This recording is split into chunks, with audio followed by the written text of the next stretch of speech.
যুক্তরাষ্ট্রের সম্পূর্ণ নিষেধাজ্ঞা সত্ত্বেও তেলসহ সব ধরনের পণ্যের আন্তর্জাতিক বাণিজ্য চালিয়ে যাওয়ার ঘোষণা দিয়েছে ভেনেজুয়েলার প্রেসিডেন্ট নিকোলাস মাদুরো। অভিযোগ, তাকে ক্ষমতাচ্যুত করা এবং দেশের তেল সম্পদের নিয়ন্ত্রণ নেওয়াই যুক্তরাষ্ট্রের লক্ষ্য। এদিকে ভেনেজুয়েলার উপকূলে আরও কড়াকড়ি আরোপের হুঁশিয়ারি দিয়েছেন ট্রাম্প। এমন পরিস্থিতিতে ভেনেজুয়েলার পাশে দাঁড়িয়েছে চীন।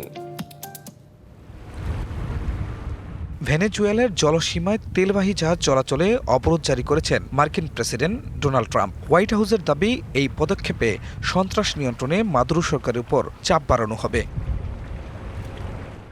তবে অবরোধের মধ্যেও নতি স্বীকার নয়। স্পষ্ট বার্তা দিয়ে প্রেসিডেন্ট নিকোলাস মাদুরো বলেছেন, তেল সহ সব পণ্যের আন্তর্জাতিক বাণিজ্য অব্যাহত থাকবে।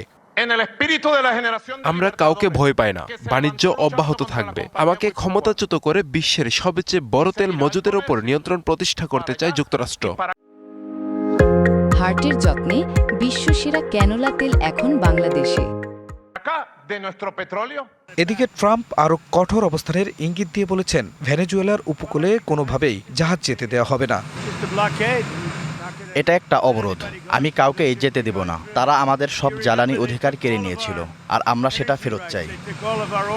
এদিকে ট্রাম্পের ঘনিষ্ঠ সহযোগী ও হোয়াইট হাউসের ডেপুটি চিফ স্টাফ স্টেফেন মিলার বলেছেন, ভেনেজুয়েলার তেল যুক্তরাষ্ট্রের। এমন মন্তব্যে চলমান উত্তেজনার পেছনে মাদক পাচারই যে মূল কারণ, ট্রাম্প প্রশাসনের সেই দাবিকে প্রশ্নের মুখে ফেলেছে। এই উত্তেজনার মধ্যেই ভেনেজুয়েলাকে সমর্থন জানিয়েছে বিশ্বের আরেক পরাশক্তি চীন। দেশটির পররাষ্ট্রমন্ত্রী উই ভেনেজুয়েলার পররাষ্ট্রমন্ত্রীর সঙ্গে ফোনে কথা বলেন একতরফা নিষেধাজ্ঞা আন্তর্জাতিক আইনের লঙ্ঘন। বিশ্লেষকদের মতে, তেলকে কেন্দ্র করে ওয়াশিংটন কারাকাসের দ্বন্দ্ব প্রভাব ফেলবে বৈশ্বিক জ্বালানি বাজারেও।